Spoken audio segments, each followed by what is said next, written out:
I stood on the marble steps of my sister's mansion carrying homemade cookies and a simple wrapped gift. Through the window, I heard Amanda laughing with her wealthy in-laws about how embarrassing it was that her brother still lived in a tiny apartment and drove a 15-year-old Honda. The mahogany door swung open before I could knock. Amanda's face dropped when she saw me, and she blocked the doorway with her diamond-laden hand, whispering the words that would shatter everything I believed about family. "Burke, what are you doing here?" Amanda's voice carried a sharp edge that made my stomach drop. Behind her, I could see the warm glow of Christmas lights illuminating a dining room filled with elegantly dressed guests. "You invited me for Christmas dinner, remember?" I held up the tin of homemade sugar cookies I'd spent hours perfecting. "I brought these for everyone to share." Amanda glanced nervously over her shoulder, then stepped outside and pulled the door almost shut behind her. The December wind cut through my wool sweater, but the chill in her eyes was colder.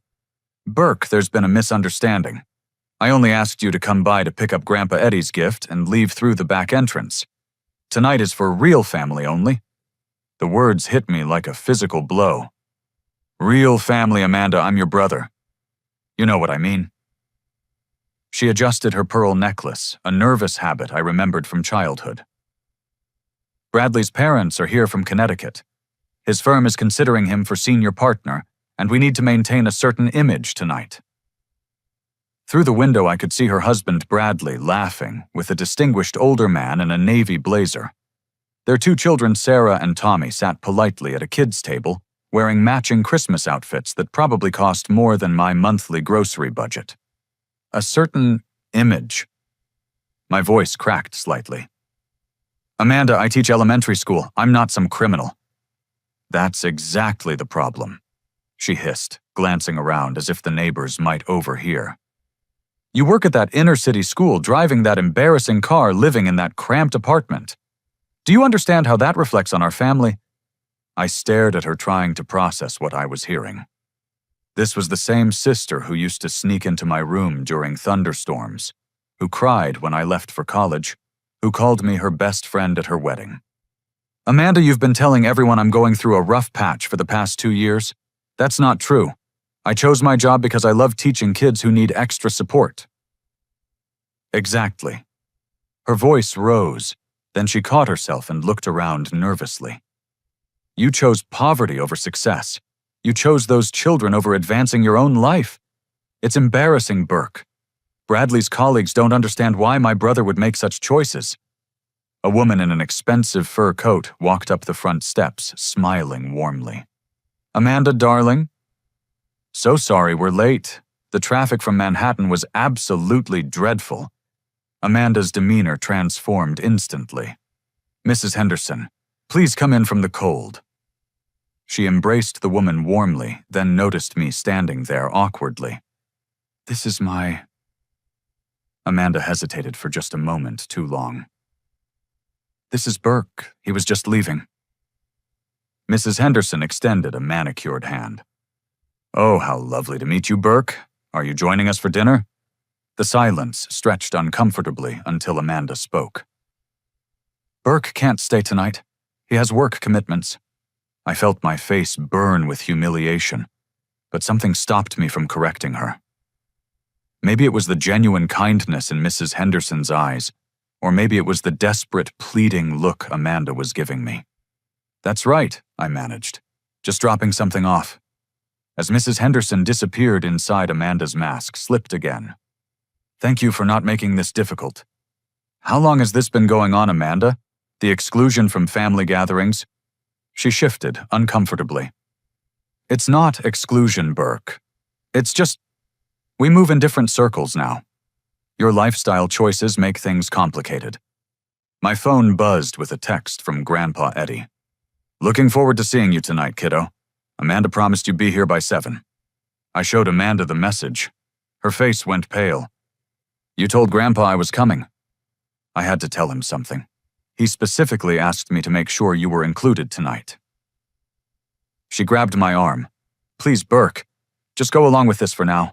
I'll call him later and explain you had an emergency at school." Another couple arrived, and I recognized them as Bradley's parents from the photos Amanda had shown me years ago. They greeted her warmly, then looked at me with polite confusion. "Mom, Dad, this is Amanda's brother Burke." Bradley appeared in the doorway, his smile not quite reaching his eyes. "He teaches at one of the local schools." The way he said "local schools" made it sound like I worked at a prison. Bradley's mother, a thin woman with perfectly coiffed gray hair, smiled tightly. How wonderful. We were just talking about education reform in the car. Such important work you're doing with those underprivileged children. The condescension in her voice was unmistakable. I realized that Amanda had prepared them for my arrival, but not in the way a loving sister would introduce her brother. "Actually, I teach at Lincoln Elementary. We serve families from all backgrounds, and the kids are absolutely brilliant. Last month, my fourth graders performed a Shakespeare adaptation they wrote themselves." Bradley's father checked his expensive watch. "That's nice. Amanda, shouldn't we head inside? The salmon will get cold." As they filed into the house, I heard Bradley's mother whisper to her husband. "I thought Amanda said he was going through some sort of breakdown. He seemed stable enough." My blood ran cold. Amanda had been telling people I was having a breakdown. Amanda heard it too, and her cheeks flushed red. "Burke, I can explain. You've been telling people I'm mentally unstable." "Not unstable," she said quickly. "Just struggling. You have to understand, Burke. When people ask why my brother chooses to live the way you do, I have to give them some explanation that makes sense." "The way I live." My voice was rising now. "Amanda, I live in a clean, comfortable apartment. I have a stable job that I love. I volunteer at the food bank on weekends. What exactly is wrong with my life? You drive a 15-year-old Honda Burke. You shop at thrift stores. You've never owned a suit that wasn't from Goodwill." Her voice cracked with frustration. "Do you know how that makes me look to Bradley's colleagues, to our neighbors?" Through the window, I could see the dinner guests taking their seats around a table that probably cost more than I made in 3 months. The children were laughing at something Bradley was saying, and Grandpa Eddie's empty chair sat waiting at the head of the table. "Where did you tell Grandpa I was—" Amanda looked down at her hands. "I was going to call him after you left. I'd say you had a last-minute emergency with one of your students." Another lie. "It's not a lie, it's protection." She looked up at me with tears in her eyes. "I'm protecting this family, Burke.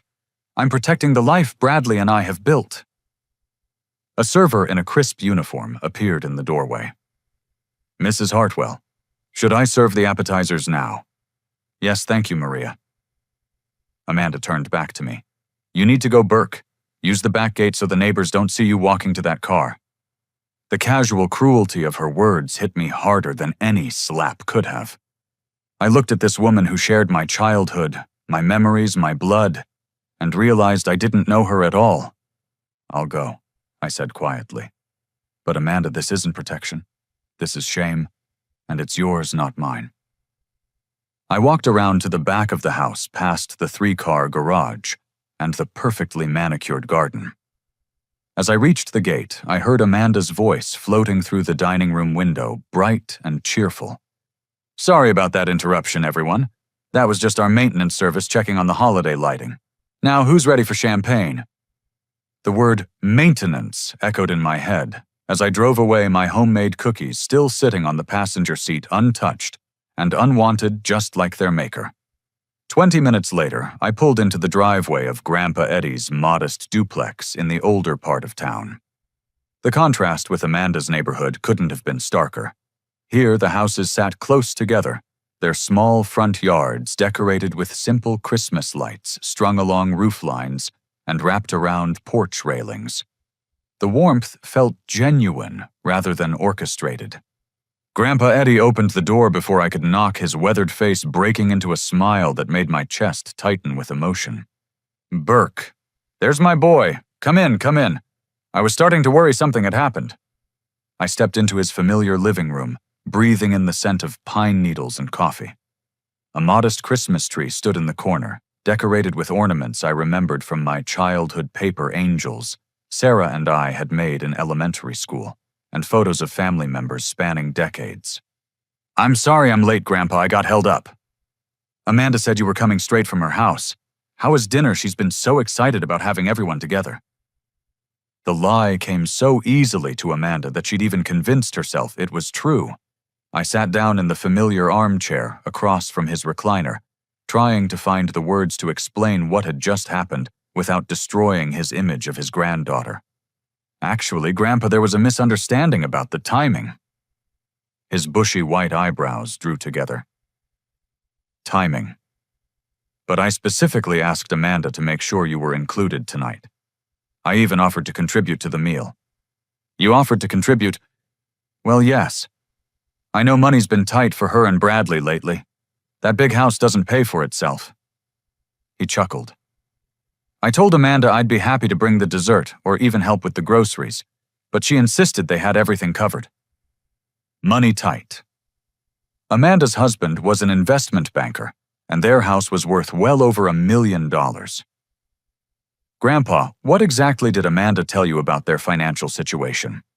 "Oh, you know how young couples struggle. Big mortgage private schools for the kids, keeping up appearances for Bradley's job. Amanda mentioned they've been having to make some sacrifices lately." I stared at him, pieces of a puzzle beginning to form in my mind. "What kind of sacrifices?" "Nothing major." He waved his hand dismissively. "She said they might have to cut back on some family visits, maybe skip a few of our usual get-togethers. I told her not to worry about me, that I understand how busy life gets." The picture was becoming clearer and uglier by the minute. Amanda wasn't just excluding me from tonight, she'd been systematically isolating Grandpa Eddie too, using fictional financial problems as an excuse. "Grandpa, when's the last time you actually talked to Amanda? I mean, had a real conversation?" He thought for a moment, his fingers drumming against the arm of his chair.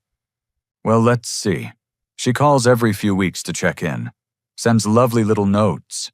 Just last month she sent me those wonderful newspaper clippings about the Cardinals' playoff run." My heart stopped. "Newspaper clippings about baseball?" "Oh yes, she knows how much I love following the team. She's been so thoughtful lately, sending me articles about the players' game summaries when I miss the broadcasts. It's one of the sweetest things, really." I had been sending those clippings. Every week for the past 3 years, I'd carefully cut out articles from the sports section and mailed them to Grandpa Eddie with little handwritten notes about plays I thought he'd enjoy discussing. I'd never heard back from him about them, which had hurt my feelings, but I'd kept sending them anyway. "What did the notes say?" I asked carefully. "Oh, just little comments about the games. Thought you'd enjoy this article." Or, "Hope the Cardinals make it to the World Series this year." Sometimes she'd mention specific players she knew I liked. Very thoughtful stuff. Those were my notes, my handwriting, my comments about players I'd heard him cheer for during games we'd watched together. "Grandpa, can I see one of those clippings?" "Of course." He stood up and walked to a small desk in the corner, returning with a manila folder. "I saved them all. Amanda has become so considerate since she got married. Look at this beautiful scarf she sent for my birthday." He held up a soft blue scarf with a Cardinals logo embroidered on one corner. I recognized it immediately because I'd spent an hour at the mall finding the perfect one, then mailed it to him with a birthday card 3 months ago. A birthday card he'd apparently never received. "This is lovely," I said, my voice barely steady. "Did she send a card with it?" "You know, that's funny. She usually includes such thoughtful notes, but this one just had a simple gift tag. Maybe she was in a hurry." I pulled out my phone and scrolled back through my text messages until I found the photo I'd taken of the scarf before mailing it. The Cardinals logo was in the exact same position, slightly off-center to the right. "Grandpa, I need to ask you something, and I want you to think carefully. Have you been receiving mail from me? Letters, packages, anything?" His expression shifted to confusion, then concern. "Mail from you, Burke. You live 20 minutes away. If you want to send me something, you just bring it over." "But I have been sending things. Cards for your birthday, newspaper clippings, little notes just to check in." He shook his head slowly. Son, I haven't received anything in the mail from you in over a year. Are you sure you have the right address? My hands were shaking as I showed him the photo of the scarf. Grandpa, I bought this scarf. I mailed it to you for your birthday, along with a handwritten card. He studied the photo, then looked at the scarf in his hands. His face went very still. Burke, Amanda brought this to me personally.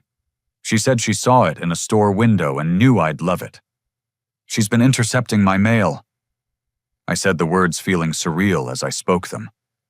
She's been taking credit for everything I've sent you. Grandpa Eddie sank back into his chair, his face pale. That's a very serious accusation, son. I know it is. But Grandpa, I've been trying to stay connected with you. I've sent you birthday cards, Christmas cards, newspaper clippings, little notes about things I thought you'd enjoy.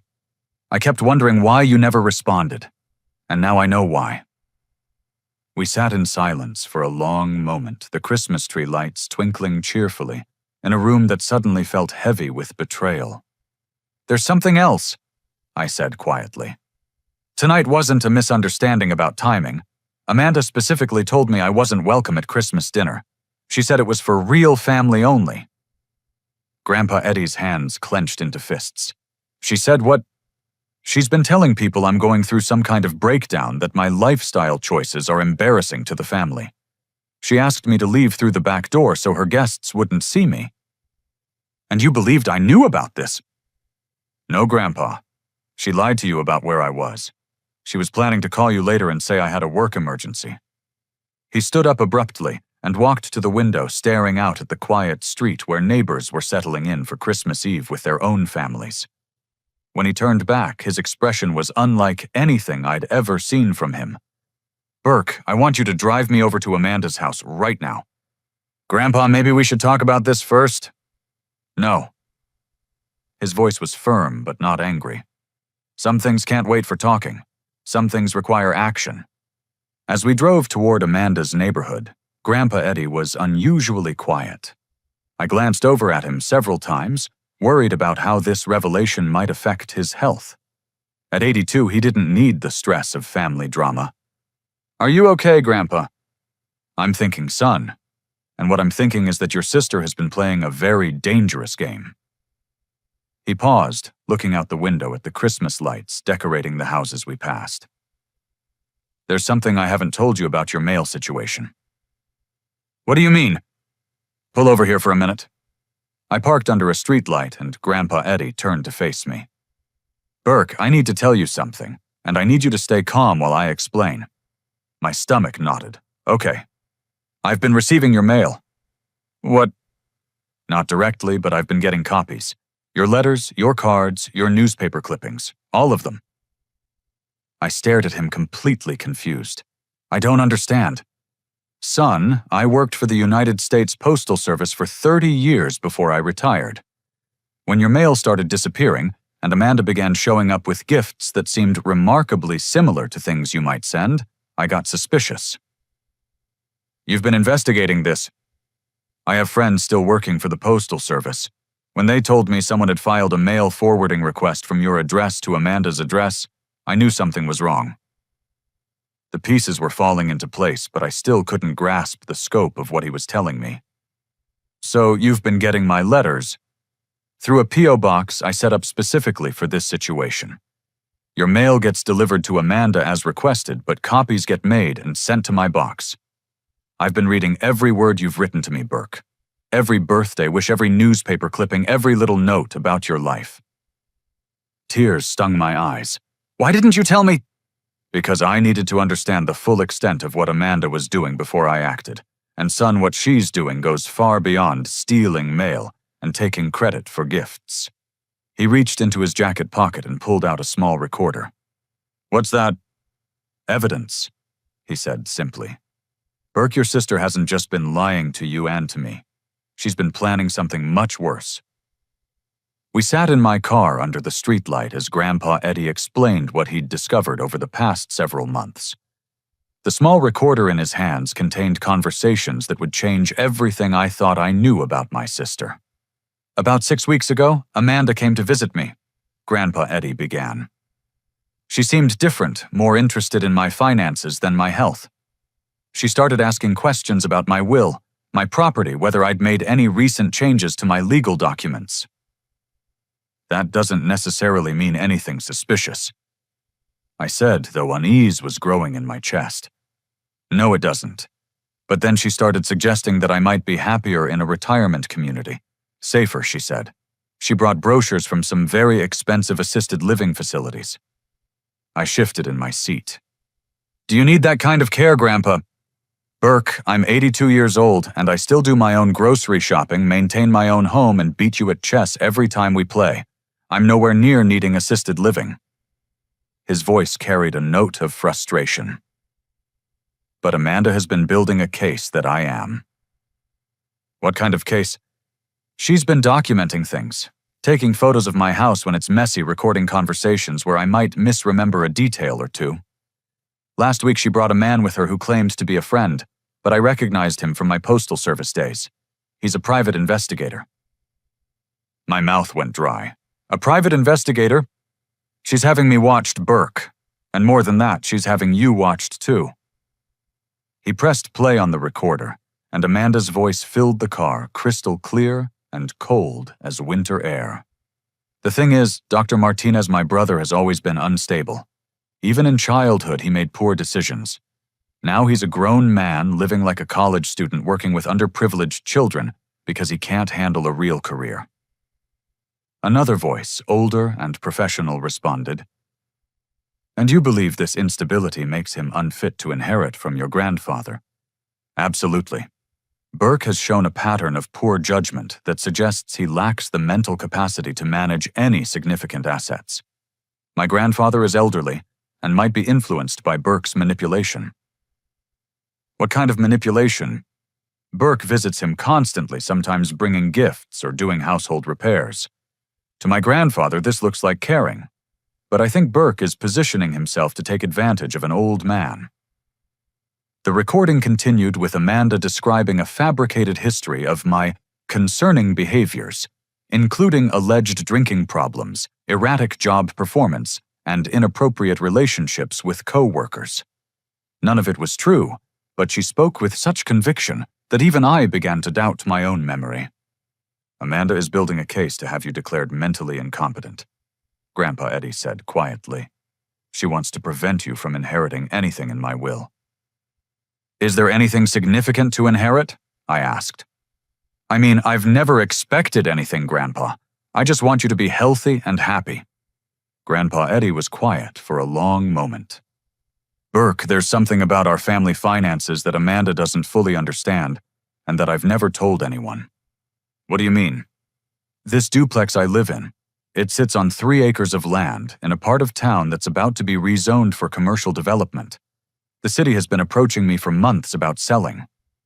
I looked around at the modest neighborhood, trying to imagine it as a commercial district. How much are they offering? $2.7 million? I nearly choked. What? But that's not the important part, son. The important part is that Amanda thinks she knows the extent of my assets, and she's wrong. Very wrong. He reached into his other jacket pocket and pulled out a manila envelope. Burke, your grandmother and I bought property whenever we could afford it. Little pieces of land, old buildings that needed work, small commercial spaces in parts of town that nobody wanted. We did this for 40 years. And now I own 17 properties in this city, including the building where Bradley's investment firm has their offices. My world tilted. You own Bradley's office building? I own half the commercial district downtown. Your grandmother and I never spent money on fancy clothes or expensive cars because we were building something bigger. His voice grew soft with memory. She always said we were planting trees whose shade we'd never sit in. The implications hit me like a freight train. Does Amanda know? She knows I own some property, but she thinks it's just this duplex and maybe a rental house or two. She has no idea about the scope of what we built. Why haven't you told anyone? Because I wanted to see what kind of people my grandchildren would become without the influence of money. I wanted to know if they'd love me and each other for the right reasons. I thought about Amanda's elaborate Christmas dinner, her embarrassment about my modest lifestyle, her careful cultivation of wealthy friends and social status. And what have you learned? I've learned that you chose a career helping children over making money, that you send me newspaper clippings and birthday cards because you want me to know I'm loved, and that you've never once asked me for financial help, even when I know you've struggled to pay bills. And Amanda, I've learned that she's willing to lie, steal, and destroy family relationships to get what she thinks she wants. His voice turned sad. And I've learned that she's raised children who barely know their great-grandfather because she's been systematically keeping us apart. The recorder was still playing in the background, and Amanda's voice continued to weave lies about my character and mental state. There's more, Grandpa Eddie said. Amanda has been researching how to have someone declared mentally incompetent in this state. She's scheduled a meeting with a psychiatrist next week to discuss having you evaluated. Can she do that? Not easily, but if she can present enough evidence of erratic behavior along with concerns about elder abuse, she might be able to force a competency hearing. Elder abuse. She's planning to claim that your visits to my house constitute psychological manipulation of an elderly person. She's going to say that you're isolating me from my family and influencing me to change my will in your favor. The irony was staggering. Amanda, who had been systematically isolating both of us from each other, was planning to accuse me of the very crime she was committing. What can we do? Grandpa Eddie smiled, and for the first time since this conversation began, he looked like the man who used to sneak me extra cookies when my parents weren't watching. Son, I didn't work for the Postal Service for 30 years without learning a thing or two about investigations. And I didn't build a real estate portfolio worth over $15 million without learning how to plan ahead. $15 million. Amanda's plan has one fatal flaw. He continued, ignoring my shock at the number he'd just mentioned. She doesn't know that I've been documenting everything she's done. He pulled out his phone and showed me a folder labeled Amanda Evidence. It contained dozens of photos, audio recordings, and written documentation. I've recorded every conversation we've had for the past 2 months. I have photographs of her going through my mail pictures, of her taking notes about my house, and copies of every lie she's told about you. How did you get all this? Burke, I'm old, not stupid. When someone is planning to destroy my grandson and steal money that belongs to both of you, I fight back. Both of us. My will leaves equal shares to you and Amanda, with provisions for the grandchildren's education. But it also has a clause that excludes anyone who attempts to manipulate or coerce me from inheriting anything. You mean if Amanda goes through with this plan, she'll lose everything? And son, there's one more thing she doesn't know. I waited, not sure I could handle any more revelations. Bradley's investment firm has been managing some of my portfolio for the past 5 years. They don't know it's my money because it's held in trust accounts, but I've been watching their practices very carefully. And your brother-in-law has been engaging in some very questionable trading practices, the kind that attract federal attention.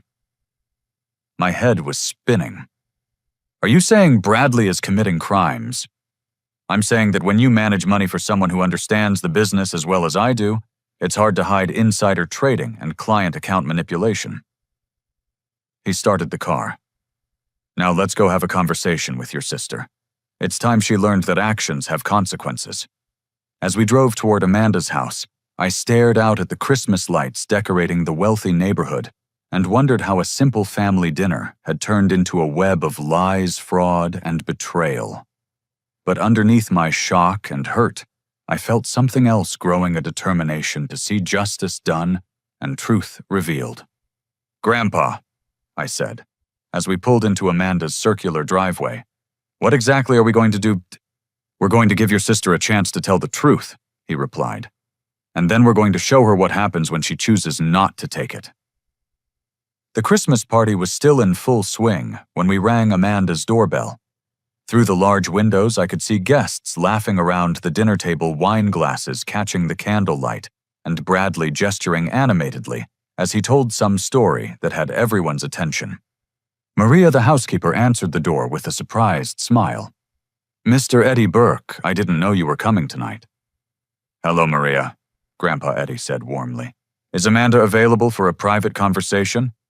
Before Maria could answer, Amanda appeared in the foyer, her face cycling rapidly through surprise confusion and barely controlled panic. "Grandpa, what are you doing here? We weren't expecting—" She looked at me with undisguised anger. "What did you tell him?" "Amanda, we need to talk," Grandpa Eddie said calmly. "Privately." "This really isn't a good time.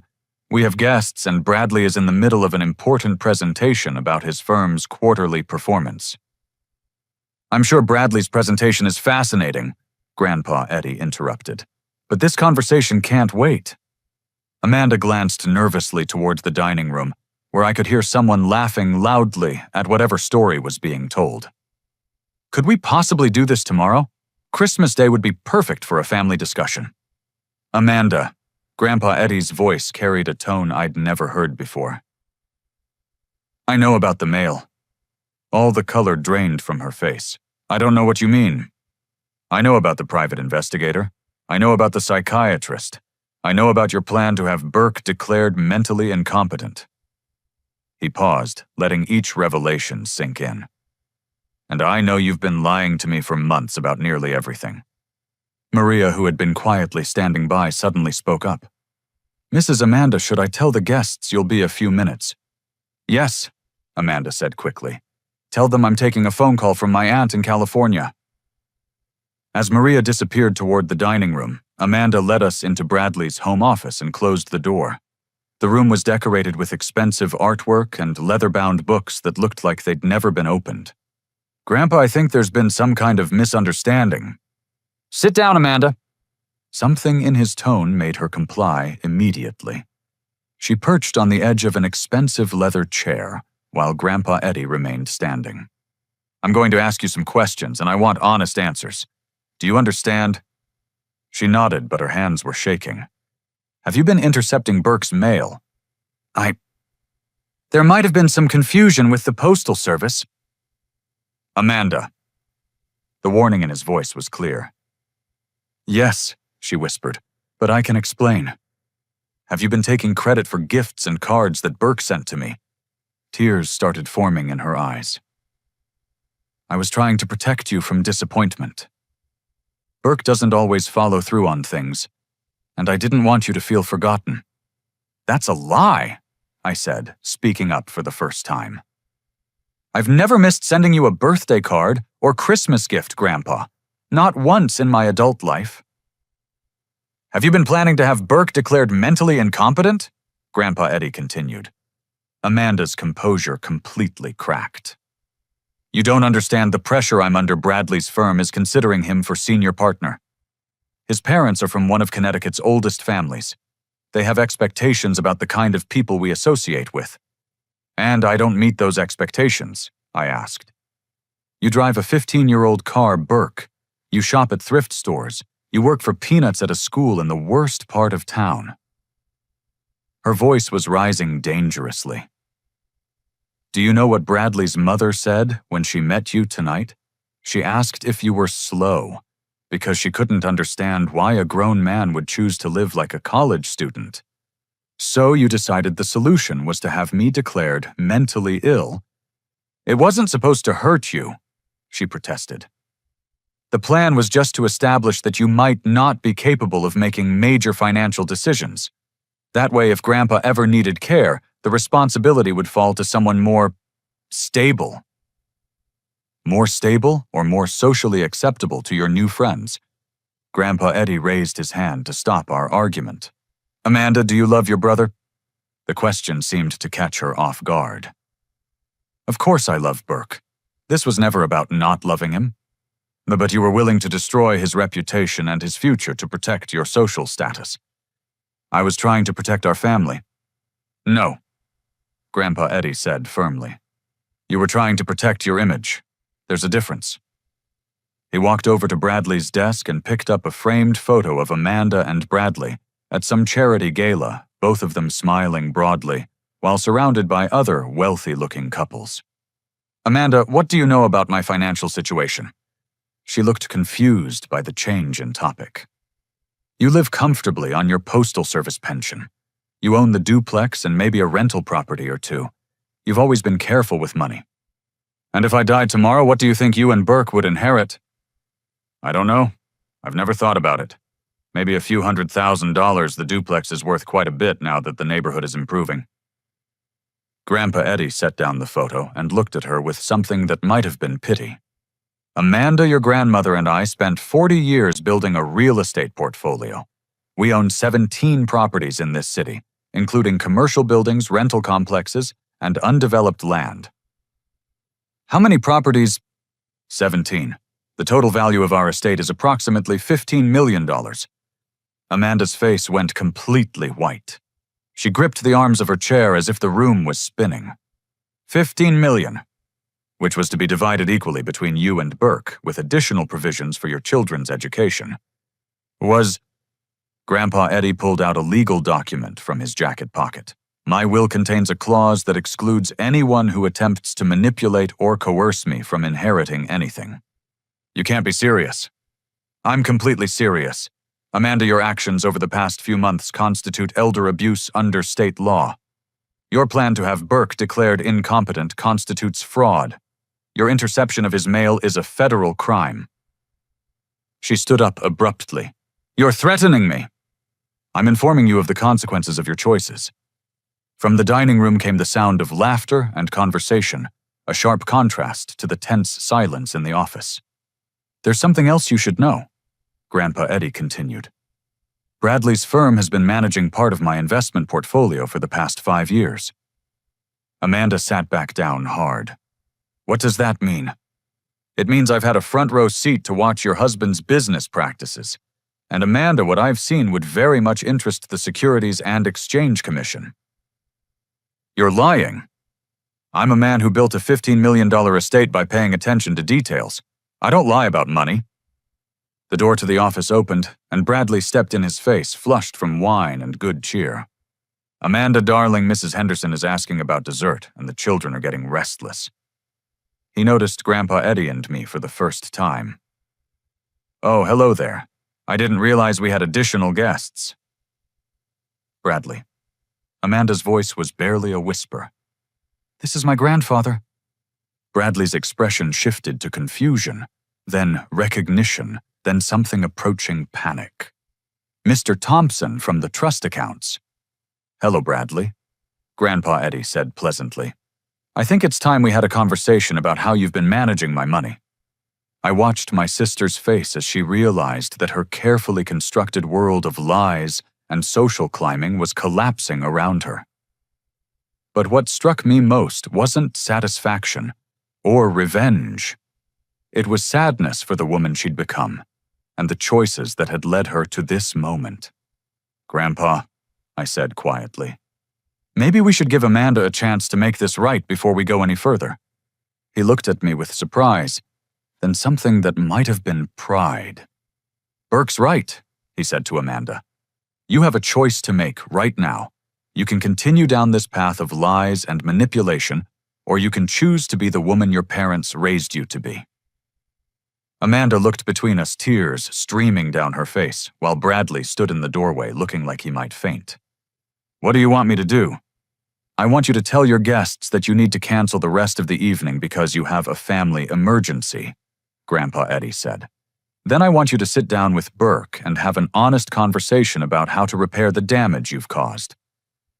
And if I do that, then we'll see if it's possible to rebuild trust and family relationships. But Amanda, this is your only chance. Choose wisely. The next morning, Christmas Day, Amanda's house felt like a completely different place. The elaborate decorations that had seemed so impressive the night before now looked gaudy and desperate. Bradley had left early to meet with lawyers, and the children were at their grandparents' house, sparing them from witnessing their parents' world collapse. Amanda sat at her kitchen table still wearing yesterday's dress, her perfect makeup smeared from a night of tears and revelations. She looked exhausted and smaller somehow, as if all her pretenses had been physical weight that she'd finally shed. Grandpa Eddie had asked me to come back this morning to continue our conversation in daylight when emotions weren't running quite so high. He wanted Amanda to understand the full scope of what she'd almost destroyed, and more importantly, what she still had a chance to save. "I keep thinking about last night," Amanda said when I sat down across from her. "About the moment I realized how far I'd gone. When Grandpa started talking about the money, my first thought wasn't shame about what I'd done to you. It was panic about losing my inheritance." "And now," when I asked. "Now I can't stop thinking about the fact that you gave me a chance to make things right even after everything I did." She looked up at me with red, swollen eyes. "Why didn't you just let Grandpa destroy me? I deserved it." Before I could answer, Grandpa Eddie came in from the living room carrying a thick manila folder. He'd spent the night at Amanda's house, not because he couldn't drive home, but because he wanted to be here when Amanda was ready to face the full truth about their situation. "Because that's not who Burke is," he said, answering Amanda's question. "And that's exactly why your plan to have him declared incompetent was so grotesque. You were trying to destroy a man whose worst flaw is caring too much about other people." He set the folder on the table and sat down with us. "Amanda, I want to show you something that will help you understand just how wrong you've been about your brother." He opened the folder and pulled out a stack of photographs. They showed my apartment, my car, my school, and even some of my students' families. "These are the photos your private investigator took to document Burke's unstable lifestyle." Amanda winced as she looked at them. "I thought they would show... What did you think they would show?" "I don't know. Mess chaos signs that he wasn't taking care of himself properly." Grandpa Eddie spread the photos across the table. "Look at them again, Amanda. Really look." I studied the images with fresh eyes. My apartment looked small but clean and organized. My car was old but well-maintained. The photos of my school showed children playing happily in the courtyard, and my classroom decorated with student artwork and achievement certificates. "Your private investigator captured something you didn't expect," Grandpa Eddie continued. "He captured evidence of a man living with integrity and purpose. One photo showed me outside the grocery store loading bags into my car. In the background, barely visible, was Mrs. Rodriguez from my neighborhood. I remembered that day. She'd been struggling with her groceries, and I'd helped carry them to her apartment. "This photo was taken on a Saturday," I told Amanda. "I wasn't grocery shopping for myself. Mrs. Rodriguez is 87 and doesn't drive anymore. I shop for her every week." Amanda studied the image more carefully. "The investigator said you were buying generic brands because you couldn't afford name brands."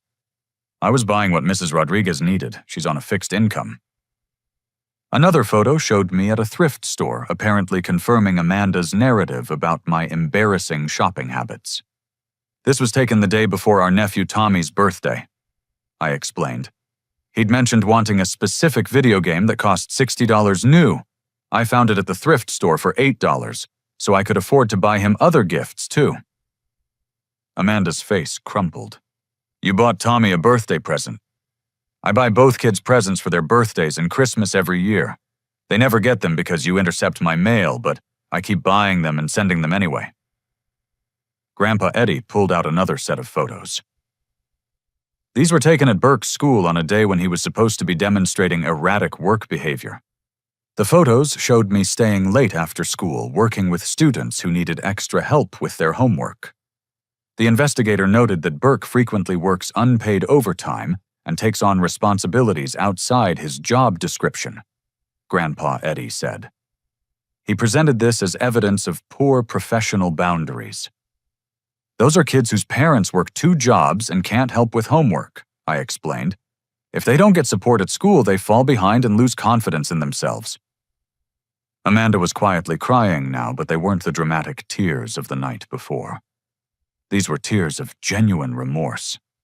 "I created a narrative about you that justified what I wanted to believe," she said quietly. "I needed you to be the problem so I didn't have to examine my own choices." Grandpa Eddie pulled out one more item from his folder, a letter written in my handwriting. "This is the birthday card Burke sent you 3 months ago, Amanda. The one you threw away without opening." She took the card with trembling hands and read it silently. When she finished, she set it down and covered her face with her hands. "What did it say?" I asked. It said... She took a shaky breath. It said that you were proud of the life I'd built, that you knew I was working hard to give the kids opportunities you and I never had, and that you hoped we could spend more time together because you missed me. The silence stretched between us, heavy with years of accumulated pain and misunderstanding. I missed you too, she finally whispered. But I was so afraid that your lifestyle would reflect poorly on us that I convinced myself it was better to keep our lives separate. Amanda. I said gently, my lifestyle isn't a reflection on you.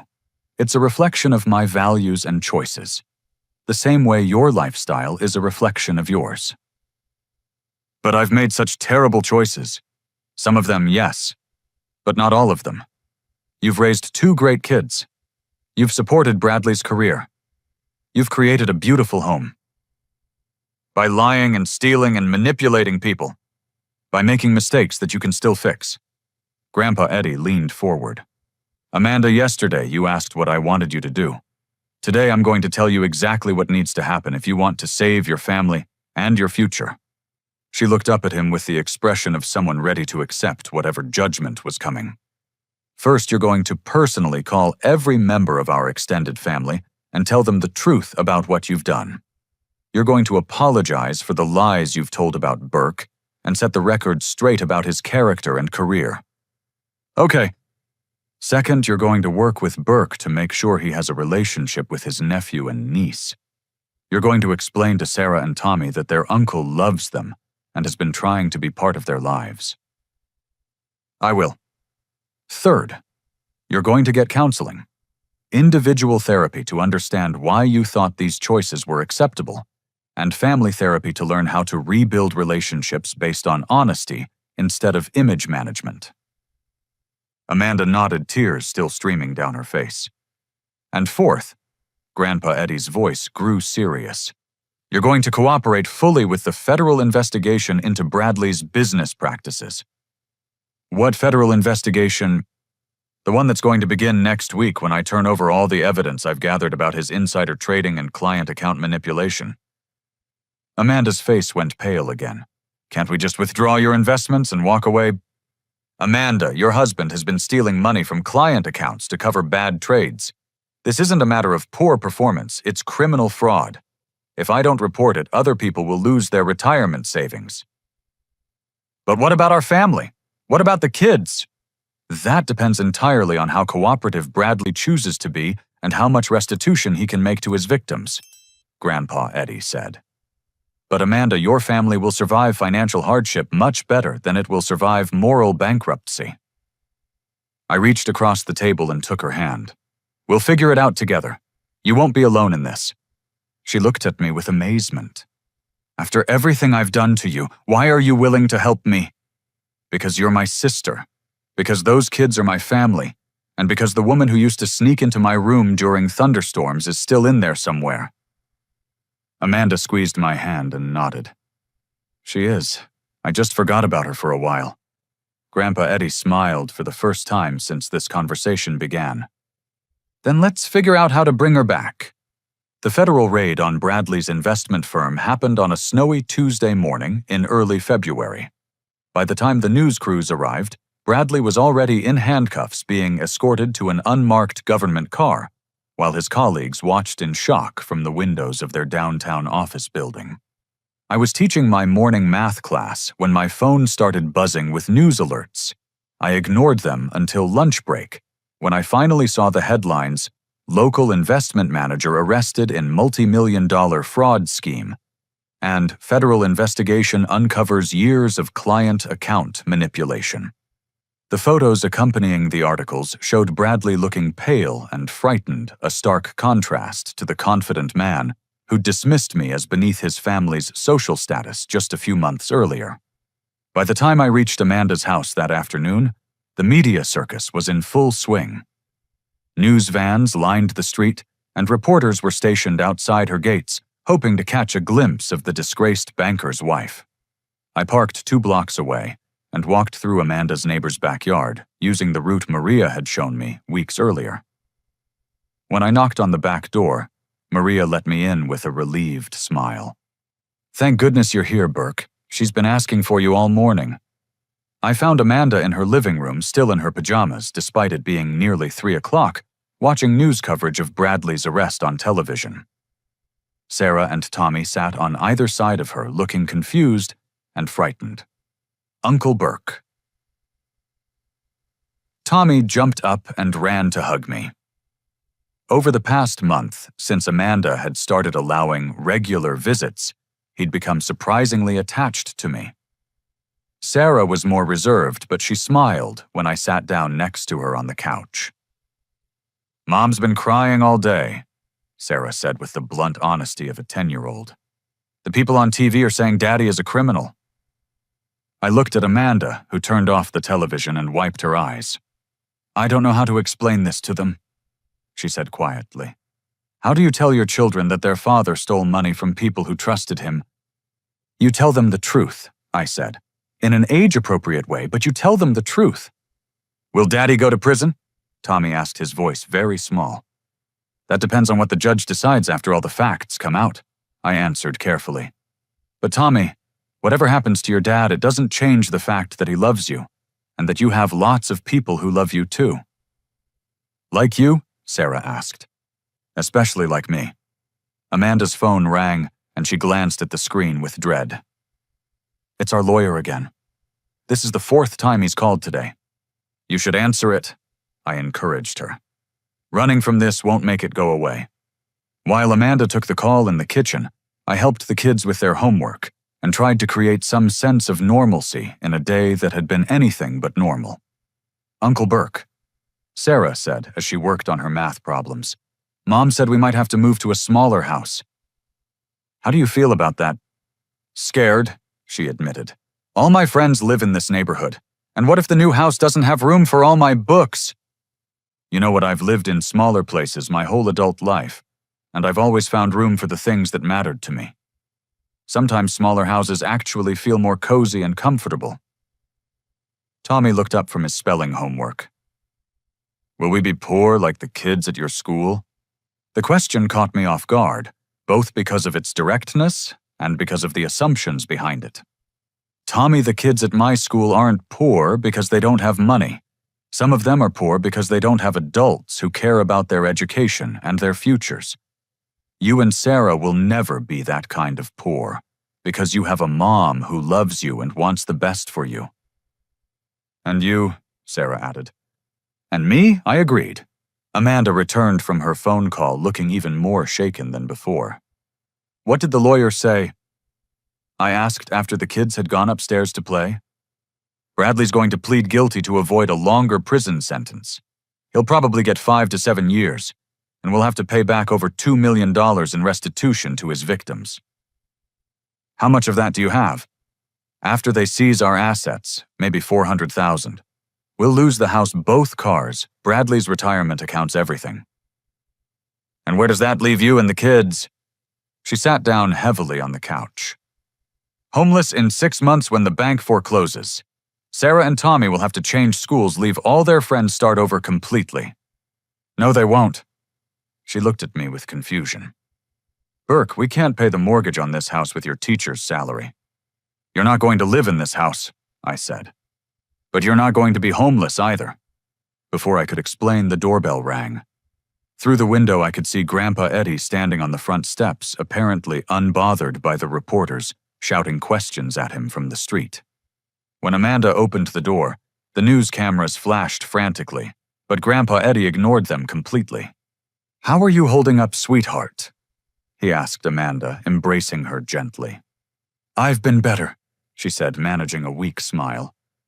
"Where are my great-grandchildren?" "Upstairs. They're confused and scared, but Burke's been helping them understand what's happening."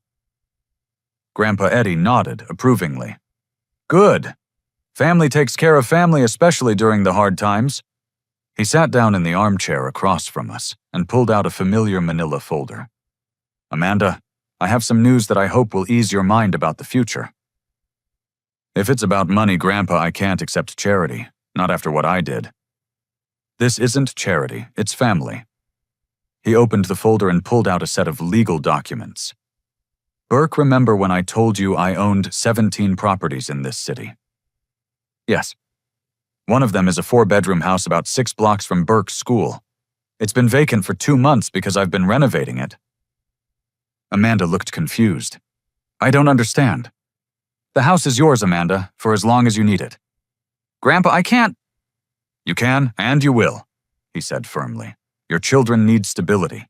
You need time to rebuild your life, and Burke needs to be able to see his nephew and niece regularly. But the mortgage payments? There is no mortgage. The house is paid for. He handed her a set of keys. The rent is $50 a month payable to me directly for as long as you live there. Amanda stared at the keys in her hand as if they were made of gold. There's more, Grandpa Eddie continued. Burke, I've established a trust fund for Sarah and Tommy's college education. Regardless of what happens with Bradley's legal troubles, those children will have the opportunity to get good educations. Grandpa, I started. And Amanda, I've spoken with the principal at Burke's school. They need an administrative assistant who can work school hours so you can be home when the children get out of class. The salary isn't much, but it comes with full health insurance and retirement benefits. Amanda started crying again, but these were different tears than the ones she'd shed over the past few months. These were tears of relief and gratitude. Why are you doing this for me? She asked. After everything I did, after all the lies and manipulation? Because you're my granddaughter, and you've learned from your mistakes, he said simply. Because those children deserve stability and love, not punishment for their parents' failures, and because Burke asked me to. She looked at me with amazement. You asked him to help me. I asked him to help Sarah and Tommy, I clarified.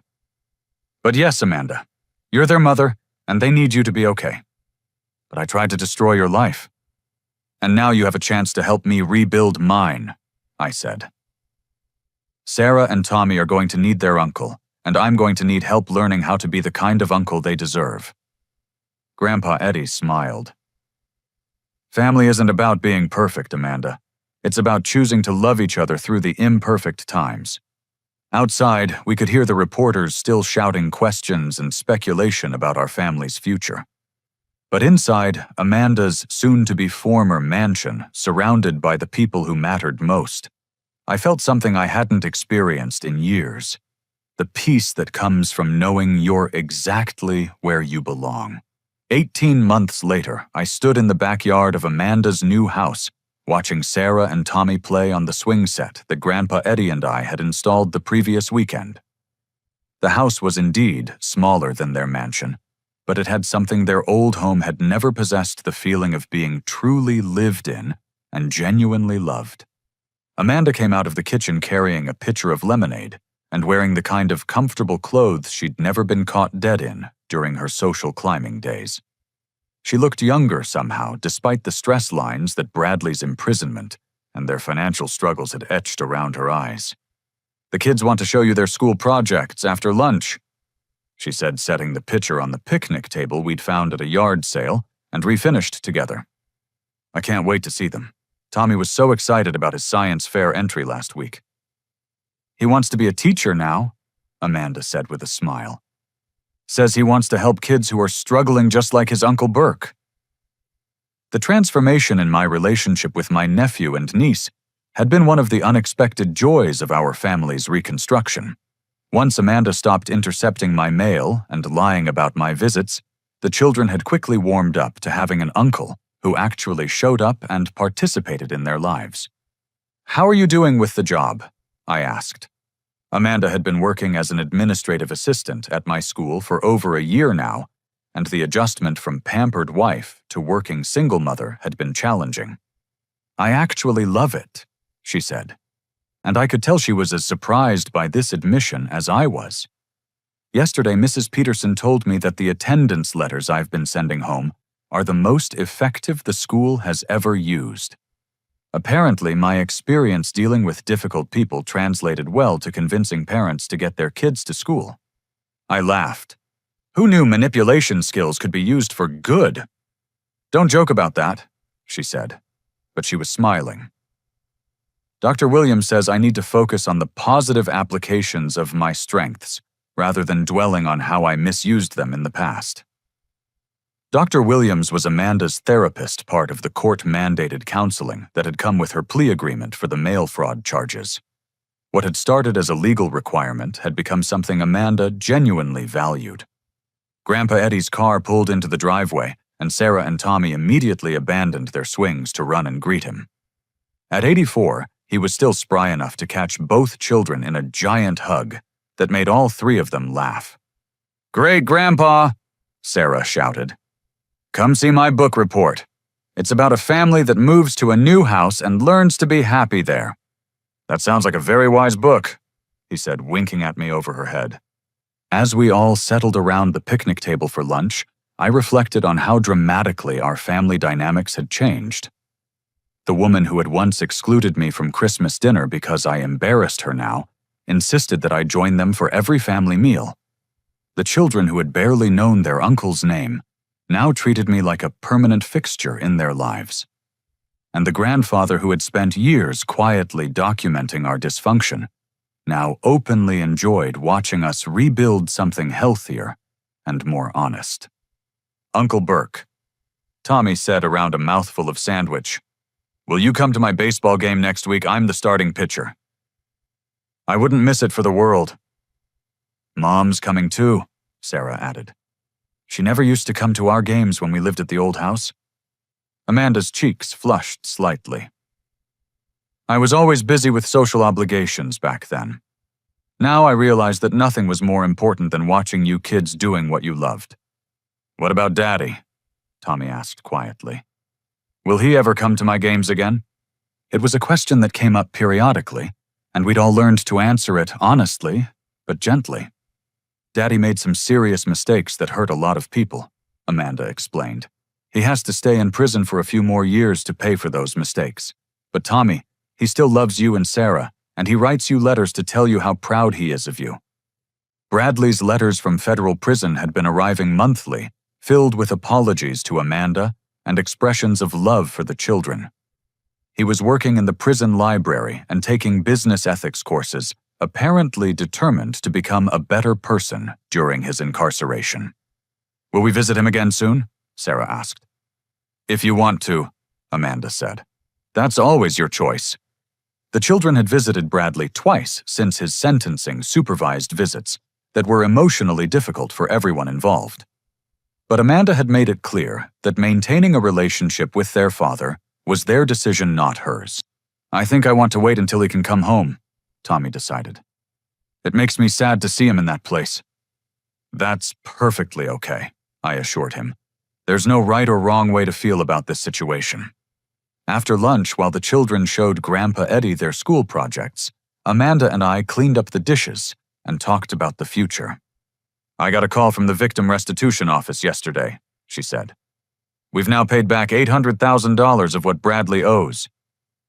"That's amazing progress." "Grandpa's been helping more than he admits," she said. "The rent from this house somehow keeps getting applied to our restitution payments." I smiled. "He's a sneaky old man." "Burke, I need to ask you something, and I need you to be honest with me." "Okay." "Do you forgive me, really forgive me, not just say you do for the sake of family peace?" I considered the question seriously. Amanda, forgiveness isn't a one-time event. It's a daily choice. Some days when I remember how excluded and hurt I felt, forgiveness is harder than others. But most days when I see who you've become and how hard you're working to be better, forgiveness feels natural. "I destroyed so much." "You made terrible mistakes that had serious consequences, but you also chose to face those consequences and work to repair the damage. That takes courage." "Sometimes I wonder what would have happened if you hadn't given me that chance to make things right. If you'd just let Grandpa destroy me that night." "I think about that too," I admitted. "And I think we would have lost each other forever. Sarah and Tommy would have grown up thinking their uncle abandoned them. Grandpa would have spent his final years grieving the loss of his family. Nobody would have won." Amanda nodded thoughtfully. "Dr. Williams says that choosing to repair relationships instead of seeking revenge is one of the hardest things people can do." She's right. But Amanda, it's also one of the most rewarding. We could hear Grandpa Eddie and the children laughing in the living room, and the sound filled the small house with warmth and joy. Burke, there's something else. I've been thinking about Bradley's situation, and I want to ask your opinion about something. What is it? When he gets out of prison, he's going to need help rebuilding his life.